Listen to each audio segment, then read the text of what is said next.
Olá pessoal, tudo bem? No vídeo de hoje a gente vai começar a estudar regressão, né? Então, até então na disciplina a gente vinha basicamente estudando classificação, né? Quer dizer, a gente começou com uma revisão de probabilidade estatística, depois estudou vários classificadores, que é o foco principal da disciplina, né? Classificação.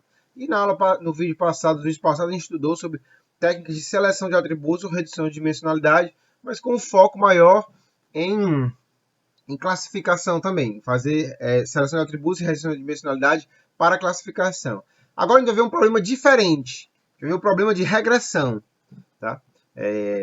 Hoje é o primeiro vídeo sobre regressão, a gente vai ver a primeira parte e nos outros vídeos as próximas partes. Tá? Então tá aí que a gente vai ver a regressão chamada linear, simples, depois a linear múltipla, depois a não linear, depois vamos falar um pouquinho do overfit, que também pode acontecer aqui, e também dessa seleção de variáveis preditivas, que é basicamente aquela questão de seleção de atributos. Tá? Só que acontece aqui também, só que aí tem as suas particularidades aqui. Né? Então vamos lá. O que é regressão? Bom, talvez a melhor maneira de falar de regressão é, já que a gente já viu muito classificação, fazendo analogia com classificação. Na classificação, a gente tem vários dados de entrada, aqui, ó. Um ou mais variáveis aleatórias de entrada, dados observados de entrada, né, que são o que a gente chama de atributos. Né? Na regressão não se usa muito atributos, mas enfim, é como se fossem os atributos. Né? E na saída da classificação a gente tem uma classe. Né? A gente tem que adivinhar qual é a classe baseada nos dados de entrada. Né? Isso é a classificação. O que é a regressão? É parecido. Só que na saída, em vez de ter uma classe que a gente quer estimar, a gente tem um número, um valor que a gente quer estimar. Certo? A gente pode até ver a classificação, na verdade, como um caso particular da regressão, onde esse valor que a gente quer estimar na regressão, ele seria discreto. Por exemplo, 0 ou 1. Entendeu? É como se na classificação binária, por exemplo, duas classes, a gente quer estimar se a classe é a classe 0 ou a classe 1, né? E a gente vai ter um valor. Enquanto que na regressão a gente vai estimar um número, que pode se assumir qualquer valor. Tá? Então é isso. A gente tem, a gente... É uma técnica usada para se encontrar... Espera aí. Tá? Então, aqui, ó. A gente quer encontrar uma equação entre duas ou mais variáveis aleatórias, uma relação entre duas ou mais variáveis aleatórias. Ou seja, a gente tem várias variáveis de entrada e baseado nessas variáveis de entrada, a gente quer saber estimar quem é essa variável de saída. Tá? Enfim, ou seja... A gente quer achar um modelo teórico para dados aleatórios observados. Então, normalmente a gente observa vários dados, seriam como se fossem os atributos, né? E baseado nesses dados observados, a gente quer achar, quer prever quem seria um dado de saída, ou seja, um modelo teórico. A gente quer achar um modelo teórico, uma equação teórica para a saída, tá? Essa é chamada equação de regressão, que a gente vai ver aqui, né? É uma equação que melhor se ajuste aos dados observados, né? A gente quer uma equação que melhor consiga digamos assim, explicar esses dados. Tá? Eu acho que vou falar aqui... eu vou falar depois... tá aqui, ó. Vou falar a diferença entre classificação e regressão. É que é o seguinte, na classificação, ó, a partir dos observados de entrada, os atributos, eu tento estimar uma classe de saída, sendo que essa última é uma variável discreta. Certo? Eu posso imaginar a classe como sendo uma variável discreta. 1, 2, 3, 0, 1, 2, 3, entendeu? Enquanto que na regressão, a partir das observações de entrada, eu tento estimar uma observação de saída sendo contínua. Certo? Ok? Seria no caso, a regressão como se fosse a variável de saída contínua e na classificação discreta. Mas tem outras diferençazinhas. Que na classificação não há necessariamente uma equação que relacione entrada e saída. Não há necessariamente. No caso, por exemplo, de redes neurais, tem. Você consegue escrever lá uma equação. Mas no caso, por exemplo, do KNN, não tem uma equação, um valor de saída. É só a classe. Determina a classe e acabou-se, né? No caso do SVM, você até consegue escrever aquela equação de quem é a saída, usando aquela função sinal, né? Mas em outro, deixa eu pensar aqui, em outro, enfim, acho que no SVM, no LDA, enfim, no Centroid, enfim, na árvore de decisão, né? Assim, nem sempre, na classificação, nem sempre você tem uma equação que relaciona a entrada e a saída. Às vezes a saída é só um conjunto de perguntas lógicas, como a árvore de decisão. Pergunta de perguntas, no final você acha a saída. Nem sempre na classificação você tem assim um número de saída, um valor, né, que é 0, 1 ou 2, né? Enquanto que na regressão, não, na regressão eu sempre vou ter uma equação que relaciona entrada e saída, certo? Sempre vou ter isso, uma equação que relaciona entrada e saída, na regressão, sempre, tá? Então tem essa diferença também, né? Em alguns classificadores você tem uma equação que relaciona entrada e saída, sendo que a saída seria discreta. Em alguns deles, em outros classificadores não tem essa equação. Na regressão sempre tem essa equação que relaciona entrada e saída. E a outra diferença é que classificadores são sempre não lineares, certo? Sempre existe algum tipo de não linearidade. Seja na rede neural, que tem lá a função de ativação, seja no SVM, que você vai fazer aquele teste para saber se está maior ou menor do que zero. Isso aí é uma operação não linear. Se for maior do que zero, vai para um, se for menor que vai para outro. No KNN também tem operações, não vou entrar em detalhes, mas tem operações não lineares. A gente não percebe, mas tem. A regra de decisão são operações não lineares também, aquelas decisões ali. Tá? Então, um classificador ele é sempre não linear. Tá? Enquanto que a regressão, existe a regressão linear e a não linear. Existem dois tipos de regressão. Tá? A linear é até mais comum do que a não linear. A gente vai se focar aqui mais na linear. Certo? A linear não linear não é tão comum, embora ela exista. Então, essa é a outra diferença, certo? Entre classificação e regressão. Certo? Voltando aqui, o caso mais simples de regressão seria o quê? O mais simples de todos seria a chamada regressão linear simples. Seria eu tenho uma variável de entrada x e uma de saída. Tá? Então tá aqui, ó. Eu tenho uma variável aqui, um dado de entrada, várias observações desse atributo x, tá? E eu tenho várias observações da saída y, certo? E aí eu quero achar uma função que me relacione os dois, ou seja, eu tenho um dado de entrada e um dado de saída, e eu vou achar uma equação que explica os meus dados, um modelo teórico dos meus dados. O modelo teórico eu quero dizer essa equação. Então eu vou conseguir, se eu conseguir saber quem é essa equação y igual a f de x, quem é esse f de x, eu vou conseguir prever quem é esse valor y, talvez que eu souber quem é o x, entendeu? Então eu vou poder o que a gente chama de extrapolar, que é para outros valores de x que eu, digamos assim, que nem na classificação, você tem uma base de teste supervisionada, a regressão, eu não falei aqui, né? Devia ter colocado, a regressão é supervisionada também. A regressão é supervisionada, ou seja, você tem que ter uma base de dados onde você conhece os dados de entrada, os atributos e a saída. Só que a saída agora não é mais uma classe, é um valor. Tá? Então a regressão ela é supervisionada. Tá?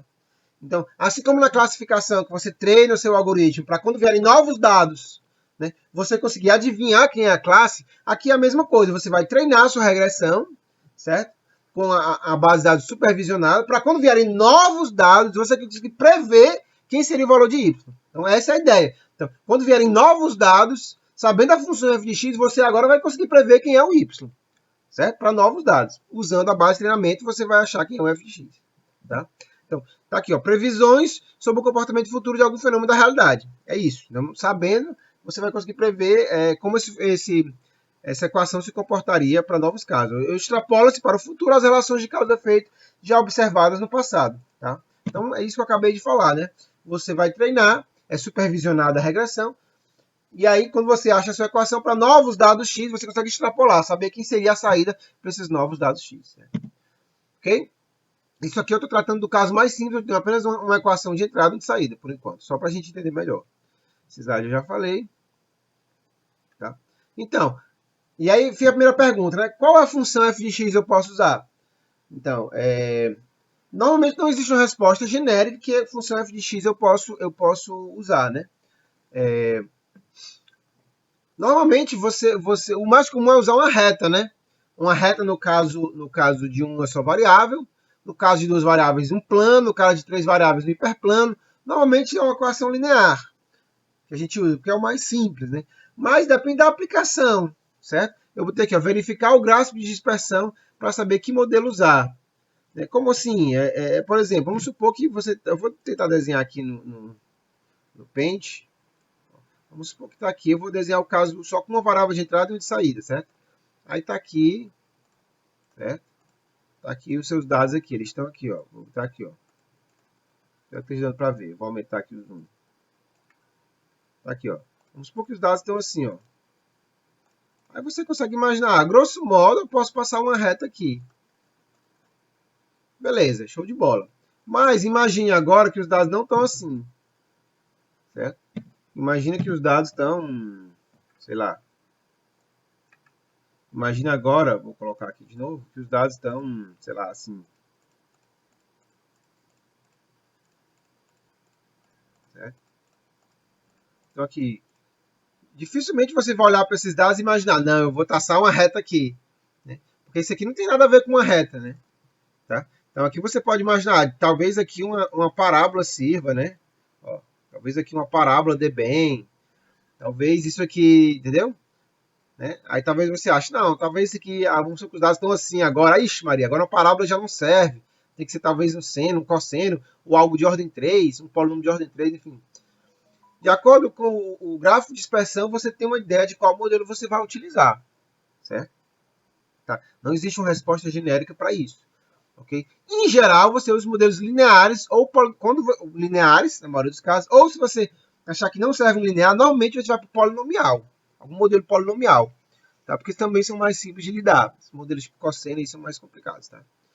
Enfim, aí no final das contas, existem 4 modelos, 4 tipos de regressão. Tá? Que a regressão pode ser... Aqui, ó, deixa eu ver. Aqui. A regressão pode ser linear ou não linear, e ela pode ser simples ou multivariada. O que é a linear e não linear? Aqui, a regressão ser linear ou não linear tem a ver com a equação ser uma reta ou uma equação linear ou não. Né? Uma regressão linear é quando a relação entre as variáveis de entrada e saída é descrita por função linear, uma equação da reta ou plano. Por exemplo, isso aqui, ó, isso é a equação de uma reta. Né? Aí se tivesse agora duas variáveis de entrada, x1 e x2, seria alfa mais beta x1 mais gama x2, por exemplo. Se tivesse um x3, alfa mais beta x1 mais gama x2 mais, sei lá, teta x3, e assim vai. Seria uma equação de uma reta, de um plano, do hiperplano. Né? Você já lembra da equação do hiperplano lá de SVM, né? Okay? Então isso é a equação linear. Quando a equação que você de regressão é uma equação linear. E a regressão linear é quando a equação é não linear. Quando a relação entre as variáveis é não linear. Por exemplo, eu dei aqui o exemplo de uma regressão exponencial. Tá? O mais comum seria, a polinomial é mais comum, dentre as não lineares. Seria, por exemplo, polinomial, seria botar aqui um termo aqui em cima, mais gama, sei lá, x ao quadrado, x ao cubo. Essa seria uma regressão não linear polinomial. Se tivesse duas variáveis de entrada, x1 e x2, eu podia botar alfa, ou vou botar A1 mais A2x mais alguma coisa assim, ó. Vou botar uma equação aqui de uma regressão não linear, certo? Não linear, ó. Opa, deixa eu botar aqui. Vou botar aqui um exemplo de uma não linear, tá maior aqui, 28. Eu vou botar aqui, ó, uma regressão polinomial, portanto não linear, com dois atributos, x1 e x2. Certo? Um exemplo seria, eu podia botar y é igual, aí eu botava, opa, y, eu podia botar y é igual a, vou botar assim, ó, A0 mais aí A1 vezes x1 mais A2 vezes x2. Isso aqui seria o linear, regressão linear, com dois atributos. A1 e x2. Aí pode ir para um terceiro termo aqui, ó. A3 vezes x1 ao quadrado. Entendeu? E assim vai. Posso botar x2 ao quadrado. Eu posso botar termos cruzados, ó. A4 vezes x1 vezes x2. Isso, coisou aqui, né? Peraí, deixa eu tirar aqui. Vezes x1 vezes x2, ó. Entendeu? Esses termos todos aqui, ó, são não lineares. Opa, esses termos aqui são não lineares. Eu posso adicionar eles a botar. Isso aqui são termos polinomiais não lineares. Então, aqui são exemplos de regressões não lineares, polinomiais com dois atributos. Eu posso ter x1 ao quadrado, x1, x2, x1 ao quadrado, x2 ao cubo, enfim. E aí vai. Claro que, quanto mais complicado esses termos você vai adicionando, mais difícil é de treinar. Certo? Treinar, em geral, é bom deixar o modelo simples, né? Keep it simple, né? Como se diz, né? É uma metodologia de trabalho, né? Que você conseguir fazer com o modelo mais simples, melhor, tá? Vou dar um exemplo aqui, tá? Ok? E às vezes o polinomial não dá certo, às vezes é um exponencial que é melhor. Né? Por exemplo, o que nessa história de curvas de Covid, muita gente tem usado regressão exponencial nas curvas de Covid, né? Porque as curvas de Covid de casos, elas são exponenciais, elas crescem muito, né? Então, muitos pesquisadores por aí têm feito uma regressão exponencial nessas curvas de Covid. Vou ver se eu acho algum link de algum trabalho e boto na descrição do vídeo, tá? Então, muita gente tem feito isso, tenta ajustar aquela curva do número de casos por uma equação exponencial, desse tipo aqui, por exemplo. Aí você acha o alfa e o beta que melhor adequa. Às vezes você bota alfa, beta mais uma constante aqui, mais C, por exemplo. Às vezes tem essa constante também. Enfim. Certo? Então, isso é a diferença entre regressão linear e não linear, tá? Então, tá aqui os 4 tipos. E ela pode ser dividida ainda em regressão simples e multivariada. O que é regressão simples? É quando você tem uma variável de entrada, tá aqui. Uma de saída e de entrada. E multivariada é quando eu tenho várias variáveis de entrada e uma de saída. Tá? Ok? Tá? Então, no final das contas, eu tenho 4 tipos, né? Seria a simples, linear simples, né? Linear multivariada, que são as duas lineares, né? A não linear simples e a não linear multivariada. A gente vai ver esses 4 tipos aqui, tá? Um foco maior nas lineares, tá? Porque são as mais simples. E, mais uma vez, o ideal é manter o modelo mais simples possível. Se você conseguir o linear, você não vai usar o linear. Você vai usar o não linear se não, o linear não der certo, não estiver dando bem. Tá? E o multivariado, a mesma coisa. Multivariado é simples. Quanto menos atributos de entrada tiver, melhor. Isso vale para a classificação também. Se eu consigo já ter uma boa predição, uma boa regressão, usando um atributo, ótimo. Para que eu vou colocar mais atributos? Né?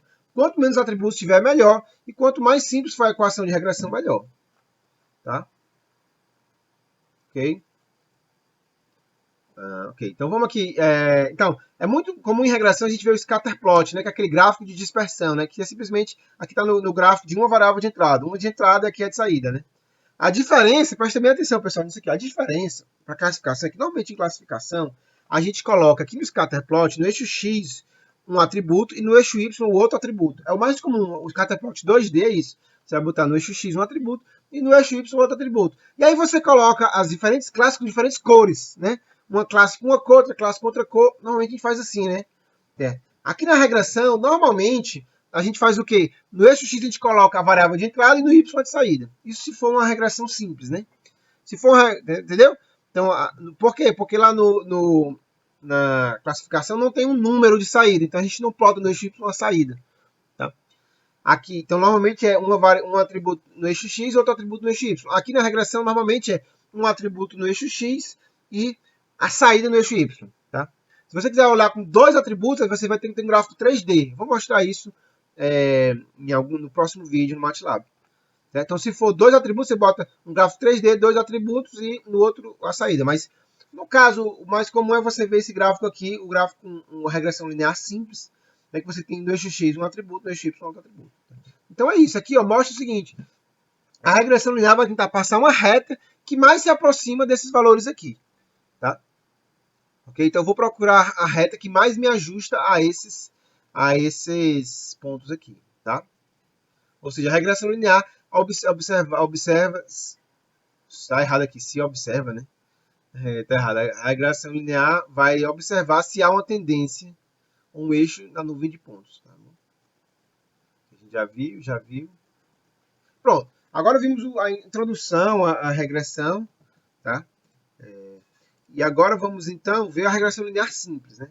De forma mais matemática. Essa é a única que a gente vai entrar, realmente vai desenvolver para fazer o desenvolvimento matemático, tá? Então, regressão linear simples, como eu falei, eu tenho uma única variável de entrada e uma de saída, e eu tenho uma equação desse tipo aqui, ó. Alfa mais beta x mais z. O professor só botou esse aqui é o erro. Por quê? Porque na regressão você não consegue perfeitamente que todo mundo caia dentro da reta. Né? A regressão, via de regra, não acontece isso. Todos os pontos azuis estão dentro da reta vermelha. A reta vermelha consegue passar por todos os pontos. Normalmente não é isso que ocorre. Então a gente acrescenta um erro. Os dados observados vão ser o modelo é isso aqui, ó. Modelo teórico mais um erro, tá? Ok? Qual é o nosso objetivo? É estimar alfa e beta a partir das observações x e y. Como eu falei, é supervisionado, tá? Então, nosso objetivo é achar alfa e beta a partir das variáveis observadas x e y. Tá? Aqui está um exemplo, ó. Outro exemplo. Tá? Aqui são os dados, aqui é a regressão, e aqui, no caso, é a curva encontrada, o alfa e o beta. Seria o alfa 3,86 e o beta, né, 1,55. Então, a regressão linear, ele vai ajustar a reta que melhor se adeque aos dados. Certo? Normalmente, o critério usado, eu vou falar depois o outro critério que existe, que é o do SVM. Eu vou falar rapidamente no final, que a gente pode usar o SVM para fazer regressão, tá? Mas, por enquanto, não. Por enquanto, eu vou falar a abordagem mais tradicional, que é usar a menor distância possível em relação aos valores observados, ou seja, a minimizar a soma dos quadrados dos erros, dos resíduos dos erros, né? Essa é a abordagem mais clássica, que seria isso aqui, ó, certo? Seria essa soma dos quadrados dos resíduos é o mesmo que isso aqui, ó, essa equação aqui, ó, que é a soma dos quadrados das diferenças de valor teóricos observados. Ó. Em resumo, esse erro aqui, ó, a soma do quadrado dos erros. Eu vou pegar vou pegar esse aqui que tem menos, ó, menos pontos. Vou dar um zoom aqui. Opa. Eu vou fazer o seguinte, ó. Ó, tá aqui, ó. Isso aqui é o erro dessa amostra. Isso aqui é o erro dessa. Isso aqui é o erro dessa. O que é o erro? É a diferença entre o modelo, a distância do ponta reta, né? É a diferença entre o modelo teórico e o observado. Não, mas desculpa. Minto. Não é. Eu volto aqui, pessoal. Desculpa, errei. Na verdade, seria o seguinte: seria esse aqui, ó. Se para esse valor, seria isso aqui, ó. Esse valor aqui, desculpa, não é a distância do ponta reta, não, certo? Também que eu percebi rápido. Tá? O erro seria isso, ó. Foi mal. Tá? Deixa eu apagar aqui.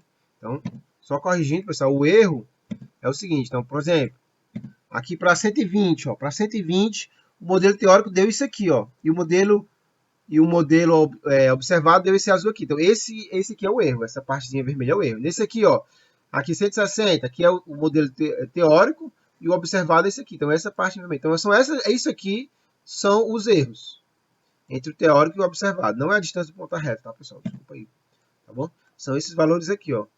Certo? Então, no vermelho é para um certo valor de x, eu tenho em vermelho o valor teórico, certo? E o valor, para o mesmo valor de x, o azul eu tenho observado. Então, esses pontinhos aí, essas retinhas vermelhas, mostram o erro. Então, eu quero minimizar a soma dos quadrados desses erros aí, certo? Ó, tá aqui, ó, o erro ao quadrado. Então, a soma dos erros ao quadrado. Professor, por que você está querendo minimizar o quadrado? Primeiro, porque se não botar ao quadrado, a soma dos erros, o erro positivo pode cancelar com o negativo, né? E se eu, bota o módulo de erro, pode ser. Eu posso colocar o módulo de erro, isso existe, certo? Eu vou botar só o módulo do erro. Mas essa normalização do erro ao quadrado, ela é mais comum, certo? Ela é mais comum eu querer minimizar o erro ao quadrado. Normalmente, até para efeitos... Normalmente, assim, você minimizar o erro ao quadrado de alguma coisa é melhor do que minimizar só o módulo do erro, tá? Enfim, na maioria dos casos, as probabilidades de erro elas dependem mais do erro ao quadrado do que do módulo do erro, certo? Além de ficar mais fácil de você trabalhar também. Se botar só o módulo do erro aí, ficava difícil. Ficava matematicamente muito difícil. Então, tratar com o erro ao quadrado em vez do módulo do erro, o erro ao quadrado é mais fácil de trabalhar e ele, intuitivamente, ele faz mais sentido. Assim, tá? Você está diminuindo a energia do erro. Eu quero que a energia do erro seja o menor possível. Tá? Assim como seria possível colocar o erro à quarta, à sexta, à oitava, entendeu? Se eu colocasse o erro à quarta aqui, mais uma vez, lembra? Eu já falei isso algumas vezes. Quando eu levo números à quarta, ou à oitava, por exemplo, ou à sexta, qualquer número. Quando eu levo à oitava, por exemplo, as distâncias entre os números ficam muito grandes, né? O número que é grande se torna enorme, né? O número que é imenso. Então, se eu levasse o erro à oitava aqui, esse erro aqui maior ia praticamente mascarar todos os outros erros. Todos os outros erros iam ser irrelevantes. Só esse erro aqui, esse aqui, ó, ia ser irrelevante. Então, quanto mais esse expoente fica grande, mais eu dou importância aos grandes erros. Certo? Então, existem essas regressões em que você coloca, em vez de erro à quarta, erro à sexta, você estaria, a mesma coisa, eu estaria dando importância aos grandes erros, tá? Enfim, eu viajei um pouco aqui para ver só esse caso mesmo, certo? Do erro quadrado mesmo, só para você tentar entender, tá? Tá? Vou minimizar a soma dos erros ao quadrado, a energia do erro, quero que a energia do erro seja a melhor possível. A gente chama esse critério de mínimos quadrados, em inglês least squares, LS, nessa sigla. É muito conhecido esse LS, tá? Tanto em reconhecimento de padrões, enfim, em várias áreas de inteligência artificial, de processamento de dados. Esse mínimo em telecomunicações, essa função de custo é muito usada, muito. Porque ela quer justamente a energia do erro, né? O erro ao quadrado entre um valor teórico e um observado. Então, toda vez que você quer ajustar uma curva, em geral, usa essa função de custo. Tá? Onde esse I aqui eu botei significa as amostras. Tá? Eu botei um índice aqui no I, no X, não é? Que é a amostra, né? Ou seja, enfim, as amostras que eu tenho, tá? Só um atributo e várias amostras. Então, tá aqui, a função custo square é usada para ajuste de uma curva teórica de dados observados. Então, o que eu vou fazer agora? Agora vem a única parte mais matemática disso aqui, que eu vou derivar igual a zero. Vou lembrar, alfa e beta, aqui é tudo escalar, alfa e beta são escalares, tá? Então, eu vou derivar em relação a alfa em relação a beta igual a zero. Vou pegar aqui. Então, ó, derivei em relação a alfa, essa função de custo aqui, eu vou trazer ela para cá.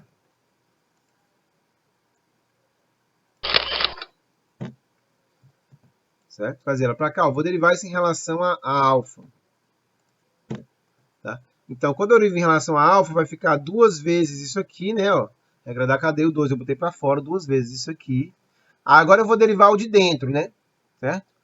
Aí esse y não depende de alfa, esse termo aqui também, beta xi, não depende de alfa, então zero.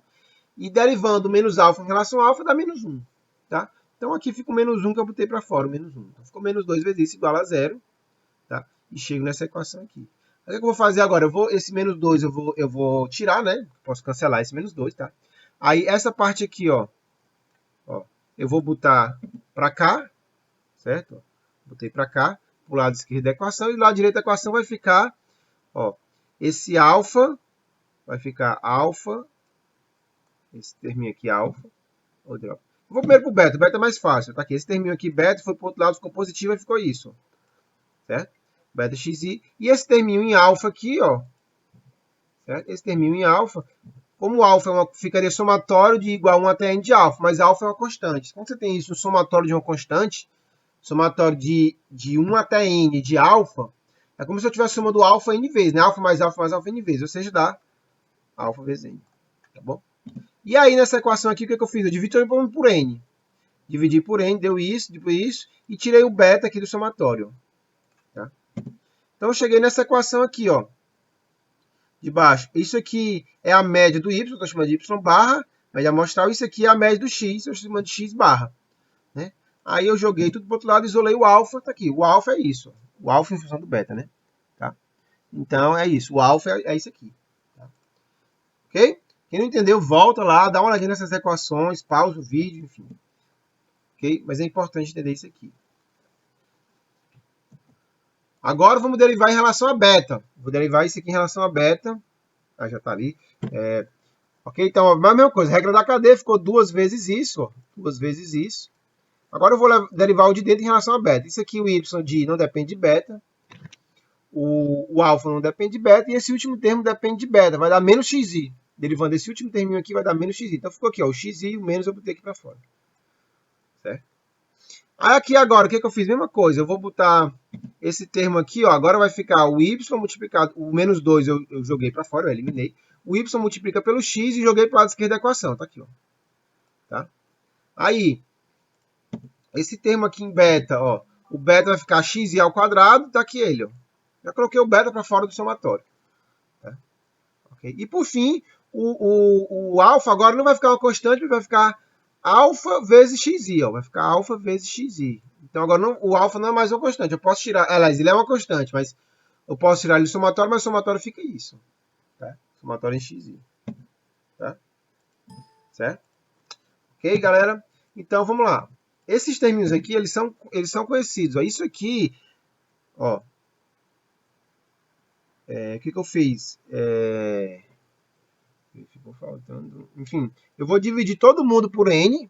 Só que eu tinha colocado essa equação. Eu vou dividir todo mundo por n. Aí é o seguinte, esse primeiro termo aqui vai ficar a correlação entre x e y. Lembra da correlação? Ó? Não é covariância, correlação, tá? Aqui é a definição de correlação amostral, tá?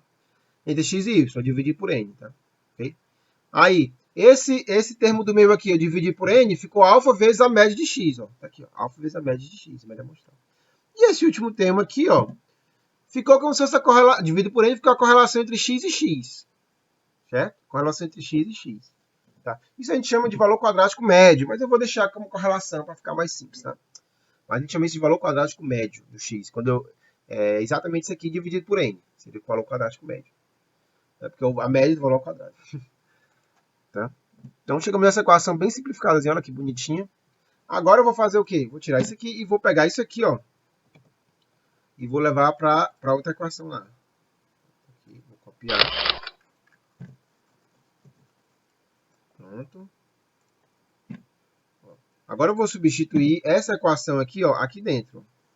Certo? Então vai ficar assim, ó, tá aqui, ó. Essa equação aqui é só essa de cima, onde eu substituo o alfa aqui, ó. Certo? Ok? Então, ao fazer isso, ó, aí eu posso agora colocar esse termo aqui, ó. Esse termo aqui, ó, permaneceu intacto. E esse aqui ficou y barra x barra menos bx ao quadrado. Aqui, ó. Opa.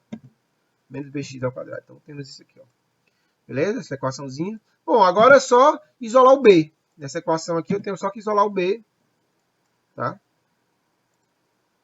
Ó, isolando o b, eu vou obter isso aqui, ó. Eu joguei para cá esse y barra x barra. Então, do lado esquerdo vai ficar a correlação de yx menos isso aqui, ó. X barra, y barra.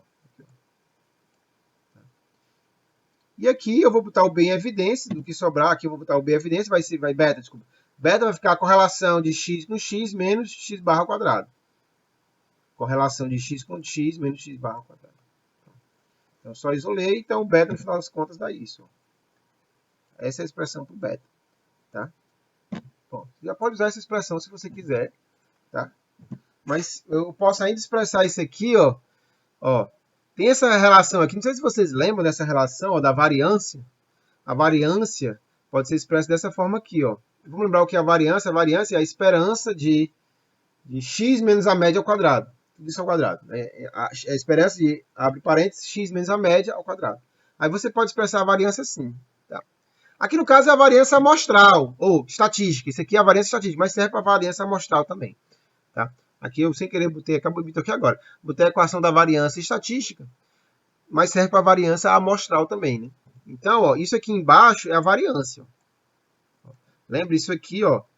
Ó, isso aqui é dividido por n, né? Isso aqui é o equivalente disso aqui, ó. Esse aqui é o valor quadrático médio teórico, estatístico. Isso aqui dividido por n é o valor quadrático médio amostral. Tá? Então, isso aqui embaixo é a variância amostral. Tá? Eu não estou fazendo separação, mas seria variância amostral. Tá aqui, ó. Variância amostral. Tá aqui ela. Ah, tá aqui a variância. Eu estava repetindo, tá aqui a variância. Pronto. Isso aqui embaixo é o mesmo que a variância, usando a relação parcial. E em cima tem uma relação semelhante, que eu não coloquei, mas tem uma relação semelhante. A gente pode demonstrar que em cima é a covariância. Certo? Se você desenvolver isso aqui, a covariância, estão lembrados da covariância? Desenvolva isso aqui e você vai chegar nessa equação de cima. A correlação menos o produto das médias. Tá? Não vou também fazer conta demais. Então, simplesmente, deu a covariância, o beta deu a covariância entre y e x dividido pela variância de x. Tá? Deu bem simples no final das contas. Vai ser bem simples. Você pode usar as funções do MATLAB, do Scilab, enfim, o que você quiser. Bem simples para achar o beta. Bom, você acha o beta, substitui aqui e acha o alfa. Substitui o beta aqui e acha o alfa. Bom, no final das contas, pode ter alguns desenvolvimentos em matemática, mas no final das contas é bem tranquilo de simular. Tá aqui, acha o beta, joga aqui e acha o alfa. Tá? Então, são essas duas expressões da regressão linear simples. Tá? Enfim, tem até um outro jeito para você calcular, que é, se você quiser, você pode retirar a média dos dados y e x. Certo? Se eles têm dados de média nula, ó, você tira o y e x e aplica a regressão com os dados. É equivalente, é uma outra forma de fazer a mesma coisa. Se você entendeu beleza isso aqui, beleza, tudo bem. Uma outra forma de fazer é, você tira a média de x e y, retira a média deles, certo? Aí, ó, isso aqui vai ser nulo. Tanto o x barra quanto o y barra. Aí vai ficar só isso aqui, ó. Vai ficar isso aqui, ó, se você retirar a média. Que é só essa partezinha aqui, ó. A correlação dividida pelo valor quadrático médio. Aqui, se você quiser, você faz só isso, tá? Certo? Enfim. Aí depois você tem que acrescentar as médias de volta na sua coisa. Beleza? Ok? Então essas são as equações de regressão linear. Vou mostrar aqui um exemplo, ó. Tá aqui os dados.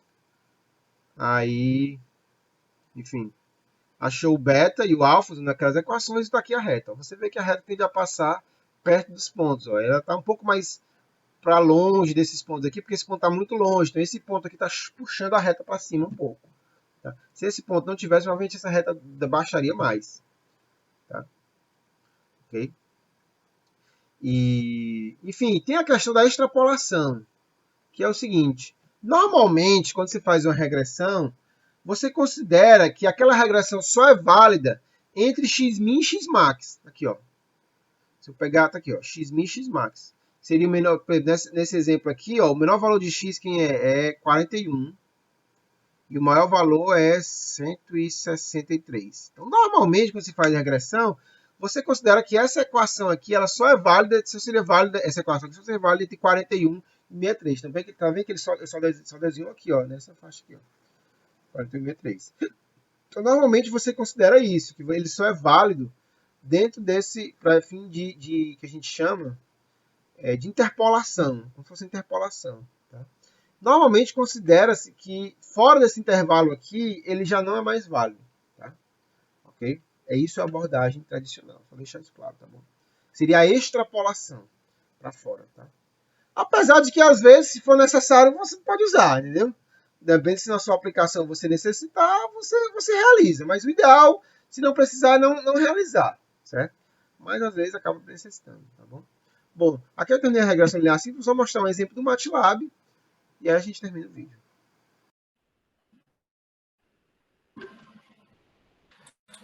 Nesse exemplo de regressão linear simples, tá? Tem aqui Simple Linear Regression, nesse arquivo. Eu coloquei os dados aqui, certo? Eu inseri esses dados. Acho que são os mesmos lá, são os mesmos daquela base, exatamente, que eu mostrei no exemplo agora, tá? Aí eu calculei o beta, ó. O beta usando essa equação aqui, ó. O beta aqui eu calculei na mão. Eu poderia ter usado as funções de uma. Tá? É mais simples ainda, nem sei por que eu não fiz isso. Enfim, deixa eu abrir aqui a equação.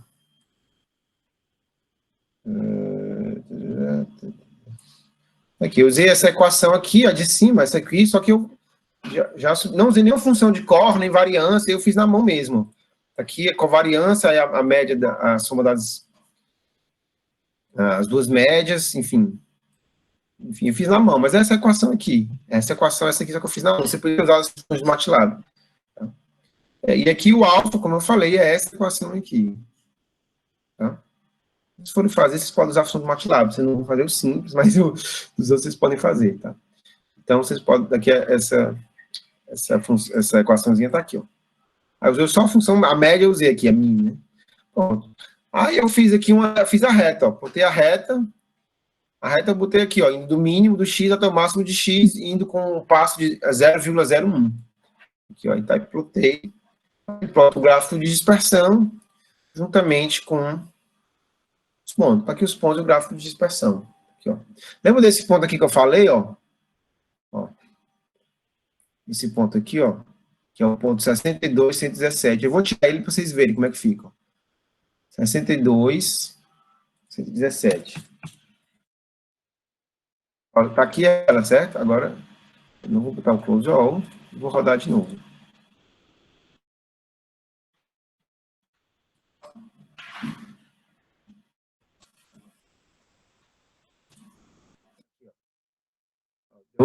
Deu uma inclinada, essa segunda curva aqui, ó. Essa segunda aqui mais inclinada, tá vendo? Deu uma diferençazinha. Enfim, aqui tem mais dados, ó, tá vendo? Ele tá mais dados, ele se inclinou mais. Enfim. Só para mostrar para vocês um exemplozinho simples do MATLAB, tá? E aqui no final eu botei o erro ao quadrado, ó. O erro deu isso aqui, ó. Eu peguei o erro, o erro quadrático médio, né? Tá vendo? Entre o y e o valor teórico. Aí aqui é o y e o valor teórico, que seria esse yt. Podia ter colocado, enfim, o erro ao quadrado e tirei a média. Normalizei também pela variância, o valor quadrático médio do y, né? Só para ficar normalizado, enfim. Ou seja, o meu erro, ele tá até pequeno, né? Ele o y é 0,01% do erro da energia do y. Seria isso. A energia do erro é só 0,01% da energia do y. Certo? No final, eu vou mostrar quais são os melhores critérios para a gente avaliar se uma regressão foi boa ou não, mas não na aula de hoje, porque já acabou. Abraços.